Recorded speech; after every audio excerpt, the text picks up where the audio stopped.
GS का classes शुरू कर रहे हैं क्योंकि 5 तारीख से बिहार सरकार के द्वारा लॉकडाउन किया गया। तो अभी आपके क्लासेस बंद हो गए, तो फर्दर जब तक कि अगली सूचना तक, जब तक क्लासेस खुलते नहीं हैं तब तक हम लोग ऑनलाइन क्लासेस करेंगे। तो आपको इसका जब ऑफलाइन खुलेगा तो ऑफलाइन क्लासेस में तो हम पढ़ाएंगे ही, लेकिन फर्दर आपका एक रिवीजन कह लें या स्टार्टिंग कह लें, ताकि आपको एक अवेयरनेस हो जाए इस सब्जेक्ट के प्रति। मैं कुछ बताना चाहूँगा ताकि आप लिंक से हटे नहीं। तो जब तक लॉकडाउन है, आप ज़्यादा से ज़्यादा जो भी क्लास के अंदर पढ़ाई किए हैं उसको प्रॉपरली आप पूरा रिवीजन करें, मैथ्स को कंप्लीट करें, इंग्लिश वर्ड्स को याद करें। आप ऑफिस खुला रहेगा, ऑफिस में आकर आप वर्ड्स पावर का बुक लेके जा सकते हैं। ये टाइम पीरियड में जब तक कि क्लासेस बंद हैं तब तक हम लोग आप वर्ड्स को पर डे 40 वर्ड्स इंग्लिश के वोकैब्स को आप कंप्लीट कर सकते हैं। जो मैथ्स पढ़ाया गया, जो रीजनिंग पढ़ाई गई, उसको आप कंप्लीट करके आएंगे। तो 11 तारीख के बाद जो सूचना होगी उसके अनुसार हम लोग क्लासेस चालू करेंगे। अभी फर्दर मैं आज आपको संविधान के बारे में कुछ बताना चाहता हूँ। संविधान हमारा देश का जो कानून व्यवस्था है वो किसी समूह, सरकार या किसी भी व्यवस्था के द्वारा नहीं चलाई जाती, बल्कि वो एक किताब के द्वारा चलाई जाती है, जिसको हम भारत का संविधान, कॉन्स्टिट्यूशन ऑफ इंडिया कहते हैं। इसलिए भारत में संविधानवाद लागू है। भारत की पूरी कानून व्यवस्था का सर्वोपरि संविधान को दिया गया है। हमारा संविधान ही हमारे कानून व्यवस्था का सर्वोपरि है, और संविधान ने एक पावर दे रखा है सुप्रीम कोर्ट को, और सुप्रीम कोर्ट के द्वारा ये संविधान को हमेशा व्याख्या किया जाता है।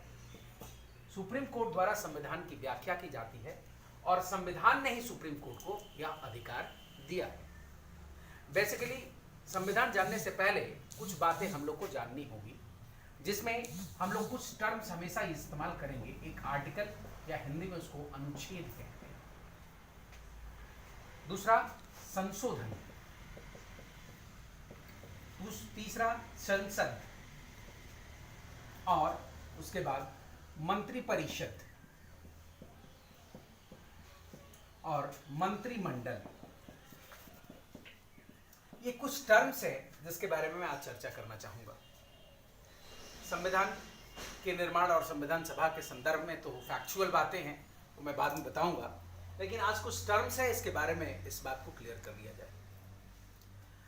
तो इसमें सबसे पहले आती है बात आर्टिकल्स की। अनुच्छेद जो है, हमारे संविधान का जब निर्माण हुआ था तो कुल अनुच्छेदों की संख्या 395। अनुच्छेद का तात्पर्य आप ये समझ सकते हैं, जिस तरह मेरे कोचिंग का नियम नंबर 1 डिसिप्लिन, नियम नंबर 2 सबको पर डे आधा घंटा वर्ल्ड और इंडिया का मैप, फिजिकल और पॉलिटिकल दोनों पढ़ना होता है। थर्ड, आप 9 घंटा घर में, anyhow for any condition you will be go to effort in the 9 hours in home, you will be achieve the target. नियम नंबर 3। नियम number 4, mobile is not allowed. नियम नंबर 5, आपको इस कोचिंग में आने के दौरान टाइमिंग कोई डिसाइडेड नहीं है कि 3 घंटा पढ़ाई होगी, 4 घंटा पढ़ाई होगी, 7 घंटा पढ़ाई होगी, वो हमारे अनुसार चलेगा।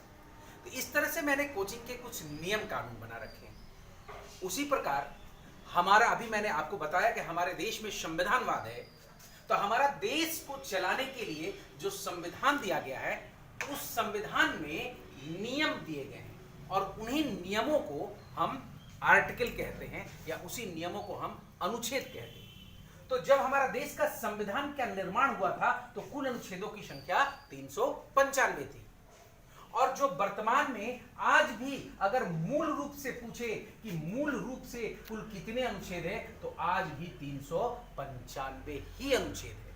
आज में हमारे संविधान में कुल 395 ही अनुच्छेद हैं, और संविधान का जब निर्माण हुआ था, जब पास हुआ था संविधान, उस समय 1949 में, और कंप्लीटली 1950 में पास हुआ था। 26 जनवरी 1950 को संविधान को पूर्ण रूप से पास किया गया था, और उससे पहले इसको आंशिक रूप से पास किया गया था। उसका रीजन मैं बाद में बताऊंगा कि क्यों आंशिक रूप से पास किया गया और क्यों पूर्ण रूप से पास किया गया।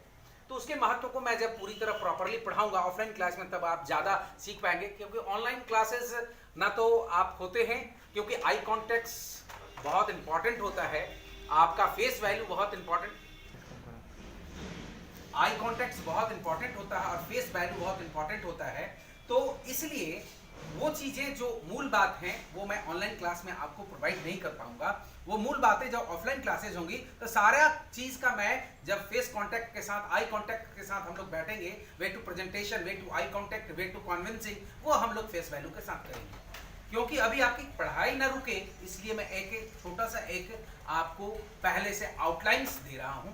तो जब संविधान का निर्माण हुआ था तो संविधान दो भाग में पारित हुआ, एक आंशिक रूप से जिस समय 14 आर्टिकल बनाए गए और एक पूर्ण रूप से जो 26 जनवरी 1950 को पास हुआ। उस समय भी अनुच्छेदों की कुल संख्या 395 थी और मूल रूप से आज भी कुल अनुच्छेदों की संख्या 395 है।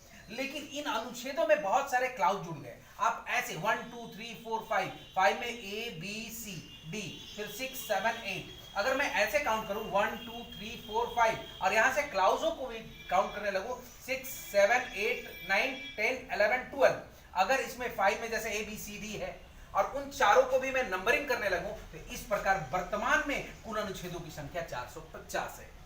संविधान का जब निर्माण हुआ था तो कुल अनुच्छेदों की संख्या 395, वर्तमान में मूल रूप से कितने अनुच्छेद हैं तो 395 ही संख्या के तौर पर 395 है। अगर हम क्लाउजों को भी संख्या के रूप में काउंट करते हैं तो अगर क्वेश्चन आता है वर्तमान में कुल अनुच्छेदों की संख्या 450, लेकिन क्वेश्चन पूछता है कि वर्तमान में मूल रूप से कुल अनुच्छेदों की संख्या तो 395, और जब संविधान का निर्माण हुआ था तो कुल अनुच्छेदों की संख्या भी 395 थी। और ये आर्टिकल्स क्या है, इस संविधान में जो नियम कानून, जिस तरह मैंने बताया था कि मेरे कोचिंग के कुछ रूल है, कुछ कानून है, उसी तरह संविधान इसको चलाने के लिए जो हमारी किताब है, हमारा जो सबसे बड़ा धार्मिक किताब कह सकते हैं, राष्ट्रीय किताब कह सकते हैं, हमारे देश का सबसे बड़ी चीज जिससे बड़ा कोई नहीं होता है, न धर्म होता है, न व्यक्ति होता है, न समुदाय होता है। और ये बुक में जो कानून दिए गए हैं, इस बुक में जो नियम दिए गए हैं, उन नियमों की संख्या को हम अनुच्छेद कहते हैं। मुझे उम्मीद है कि आप अनुच्छेद समझ गए होंगे।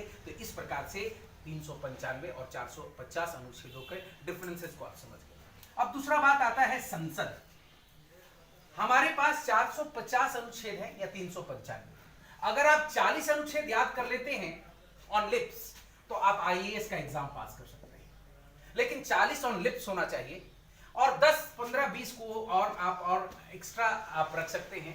तो इस प्रकार से 40 आपको ऑलवेज आपके लिप्स पर होना चाहिए। जैसे संसद है तो पूछता है कि संसद में क्या समाहित है, तो आर्टिकल नंबर 79 संसद में, अब नियम नंबर 79 में संविधान में संसद के बारे में उल्लेख है। तो कहा जाता है कि अनुच्छेद 79 किससे संबंधित है, तो संसद जो है लोकसभा, राज्यसभा और राष्ट्रपति यानी प्रेसिडेंट को मिलकर बनता है। संसद का निर्माण, या क्वेश्चन पूछता है संसद में क्या समाविष्ट होता है या संसद किससे मिलकर बना होता है, तो लोकसभा जिसका उल्लेख अनुच्छेद 80 में है, 81 में है, राज्यसभा जिसका उल्लेख संविधान के अनुच्छेद 80 में है, और प्रेसिडेंट जिसका उल्लेख संविधान के अनुच्छेद 52 से 62 तक में है। तो संसद का निर्माण 3 चीजों को मिलकर बनता है, लोकसभा, राज्यसभा और राष्ट्रपति यानी प्रेसिडेंट।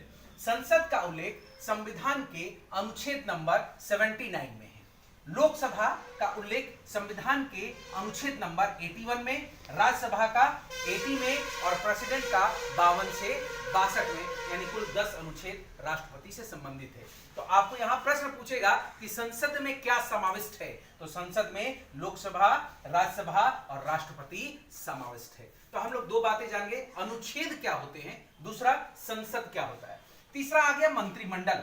इंग्लिश में इसको कैबिनेट कहते हैं। आजकल कैबिनेट का 2-3 स्वरूप हो गया है, लेकिन बेसिकली मैं बताता हूं, एक ग्रुप ए स्तर का मंत्री होता है, एक ग्रुप बी स्तर का मंत्री होता है। तो आप ऐसे समझ सकते हो कि जिस विभाग के साथ मंत्री का नाम लगा हो, जैसे रक्षा मंत्री, विदेश मंत्री, प्रधानमंत्री, कृषि मंत्री, उद्योग मंत्री, वाणिज्य मंत्री, वित्त मंत्री, तो जिस विभाग के साथ डायरेक्टली मंत्री का नाम लगा होता है उसको हम कहते हैं मंत्रिमंडल, या उसी को हम कहते हैं इंग्लिश में कैबिनेट मेंबर। तो कैबिनेट यानी सरकार का ग्रुप ए स्तर के मंत्री को हम मंत्रिमंडल या इंग्लिश में कैबिनेट कहते हैं। और इसकी सहायता के लिए राज्य मंत्री होते हैं।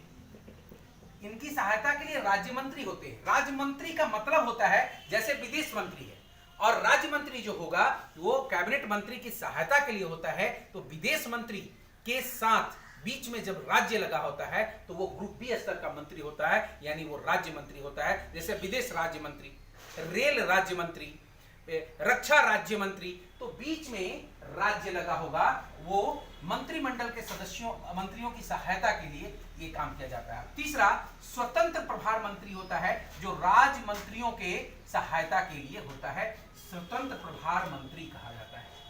और ये तीनों को, मंत्रिमंडल, राज्य मंत्री और स्वतंत्र प्रभार मंत्री, और तीनों को सम्मिलित रूप से हम क्या कहते हैं? मंत्री परिषद कहते हैं। फिर से मैं इस चीज को समझाऊंगा। मंत्री परिषद में 3 स्तर के मंत्री शामिल होते हैं। एक कैबिनेट स्तर जिसको हम मंत्रिमंडल कहते हैं, दूसरा राज्य मंत्री जो मंत्रिमंडल के सदस्यों की सहायता के लिए होता है, और तीसरा स्वतंत्र प्रभार मंत्री जो राज्य मंत्रियों की सहायता के लिए होता है। मंत्रिमंडल में सीधा मंत्री के साथ, विभाग के साथ मंत्री का नाम हो, जैसे कृषि मंत्री, रक्षा मंत्री, वित्त मंत्री, प्रधानमंत्री, और इसमें होता है रेल राज्य मंत्री, विदेश राज्य मंत्री, स्वास्थ्य राज्य मंत्री, और ये जो स्वतंत्र प्रभार इनकी सहायता के लिए दिया जाता है, और तीनों को सम्मिलित रूप से हम मंत्री परिषद कहते हैं। तो मंत्री परिषद के अंतर्गत ये बात आ गया। तो एक हम लोग जान गए पहले अनुच्छेद क्या है, अनुच्छेद क्या है। दूसरा संसद में क्या समाविष्ट होता है, संसद में क्या समाविष्ट होता है। तो संसद में क्या समाविष्ट होता है, तो संसद में ये सारे मिलकर लोक संसद का निर्माण होता है। और मंत्रिमंडल और मंत्री परिषद में आप लोग डिफरेंसेस जान गए। हम 2 पार्ट इसका जान गए कि अनुच्छेद क्या है और मंत्री परिषद क्या है, और मंत्री परिषद में कौन कौन से समाविष्ट होते हैं। अब आता है बात कि संशोधन। संशोधन क्या है? जो पहले से संविधान में निर्माण हुआ है, जो भी बातें रखी गई हैं जो हमारे मूल संविधान में, तो उस समय की परिस्थितियों के अनुसार से हमारा देश का कानून व्यवस्था बनाई गई थी। उस समय जो रिक्वायरमेंट था, तो हमारे संविधान निर्माताओं ने हमारे देश का जो संविधान की रचना की थी, वो उस समय की परिस्थितियों को ध्यान में रखते हुए, उस समय के लोगों की एजुकेशन को ध्यान रखते हुए, उस समय लोगों के डिमांड को ध्यान रखते हुए देश की कानून व्यवस्था बनाई गई। देश विकसित हो गया। देश अपने 17वें साल, आज़ादी के 17वें साल में है। संविधान निर्माण की बहुत लंबी प्रक्रिया से हम गुजर चुके हैं। हम अब मैच्योरिटी के दौर में आ गए। हम अपने आप को हमेशा पुनरुद्धार करते रहे। तो उस स्थिति में हमारे संविधान में बहुत सारे संशोधनों की आवश्यकता पड़ी। जो पहले से बात थी उसमें बहुत सी बातें जोड़नी पड़ी, बहुत सी जरूरतों को साथ समाहित करना पड़ा, और कुछ बातों को हटाना पड़ा। तो संविधान में कुछ बातें को जोड़ना या बातों को हटाना को हम संविधान संशोधन कहते हैं। इसके बारे में हम लोग विस्तृत से संविधान संशोधन चैप्टर में चर्चा करेंगे। वैसे संविधान संशोधन 3 प्रकार का होता है, लेकिन संविधान संशोधन विधेयक जो होता है वो 2 ही प्रकार का होता है, 2/3+1 और 2/3+ आधे राज्यों का बहुमत के साथ। और एक होता है अनुच्छेद 3 और 4 के तहत, जो राज्यों का नाम बदलना या फिर नए राज्यों का निर्माण से संबंधित है, उससे संबंधित और शहरों के नाम बदलना, वो सामान्य विधेयक प्रक्रिया के द्वारा संशोधन प्रक्रिया होती है। और बाकी विशेष संशोधन प्रक्रिया होती है, जो संविधान संशोधन प्रक्रिया जो दक्षिण अफ्रीका के संविधान से लिया गया, वो वहां से लिया जाता है। तो यह हमारा हो गया संशोधन। एक होता है इसके अलावा अनुसूचियां। अनुसूचियां इसको इंग्लिश में शेड्यूल्स कहते हैं। ये संविधान का जब निर्माण हुआ था तब ये 8 थे, वर्तमान में ये 12 है। संविधान का जब निर्माण हुआ था तो कुल अनुसूचियों की संख्या 8 थी, वर्तमान में ये 12 है। इसके बारे में हम लोग बाद में चर्चा करेंगे, क्योंकि आज का क्लास हम स्टार्टिंग क्लास था। हम लोग जूम पर मिलेंगे कल 7:30 में, 7:30 में जूम पर। अगर आप लोग आज किसी भी तरह से किसी को डाउट है तो जूम ऐप पर आकर आप एक बार फोन करके कंसल्ट कर लें कि कैसे हम लोग को ऐड होना है, कैसे चलाना है, कैसे उसको अपडेट करना है। आज मैंने जूम पर किया है, सिर्फ 6 लड़के उसको ज्वाइन कर पाए। तो अगर हम लोग लाइव क्लास में रहेंगे तो ज़्यादा अच्छे से चीज़ों को सीख पाएंगे। तो कोशिश मेरा ये है कि अगर आप जूम पर नहीं जुड़ पाए, अगर आप नहीं हो गया, तो हम लोग इसको वीडियो बनाकर अपलोड कर देंगे एक ग्रुप में, और ताकि आप इस वीडियो को देख सकें। लेकिन इन सब के बावजूद, क्योंकि इस तरह से पढ़ाने में मुझे खुद अच्छा नहीं लगता, लेकिन सरकार की जब तक ये लॉकडाउन की स्थिति रहेगी तब तक हम लोग को ऑनलाइन पे ही सहारा हमारे आपका, ताकि क्लास चलता रहे। सरकार ने क्लासेस तो बंद कर दिए लेकिन एग्जाम्स बंद नहीं किए। आज 19 तारीख से आपका CHSL का एग्जाम है, तो उसको ध्यान में रखते हुए हमें क्लास चलाना, वीडियो अपलोड करना हमारी मजबूरी है। आप लोग ज़्यादा से ज़्यादा इस वीडियो को देखें और ज़्यादा से ज़्यादा इसका बेनिफिट उठा कर सकें, ताकि आने वाले एग्ज़ाम, सभी बिहार दरोगा का एग्ज़ाम 2000 वैकेंसी आने वाली है, फर्दर बहुत सारे एग्ज़ाम्स है, NTPC के बाद ग्रुप डी का एग्ज़ाम आने वाला है, TCECC का एग्ज़ाम आने वाला है, तो आप हर एग्ज़ाम के लिए तैयार रहें। इसलिए ये वीडियो अपलोड होते रहेंगे और लाइव क्लास में भी हम लोग जुड़ेंगे। आप लोग स्वस्थ रहें, सेफ रहें और पढ़ाई को जारी रखें। ये वक्त होता है खुद को संयमित करते हुए अपने पढ़ाई को आगे देना, क्योंकि आप जैसे ही लॉकडाउन से छूटेंगे आपको सीधा एग्जामिनेशन सेंटर पर जाना होगा। फिर आप ये बिल्कुल वहाँ पर नहीं कह सकते हैं कि मैंने पढ़ाई नहीं की या मैं लॉकडाउन में था। आपको किसी भी हाल में ये समय का सही सदुपयोग करते हुए आप अपने जीवन चक्र को आगे बढ़ाएं इस पैंडेमिक के साथ। अब ये this is the part of life, इसको हमें स्वीकार करना होगा। आज एक छोटा सा वीडियो है, आगे अगर आप लोग इस वीडियो को ये करते हैं तो इस पर आने वाले कल से हम लोग लाइव क्लास के साथ वीडियो भी अपलोड करेंगे। धन्यवाद।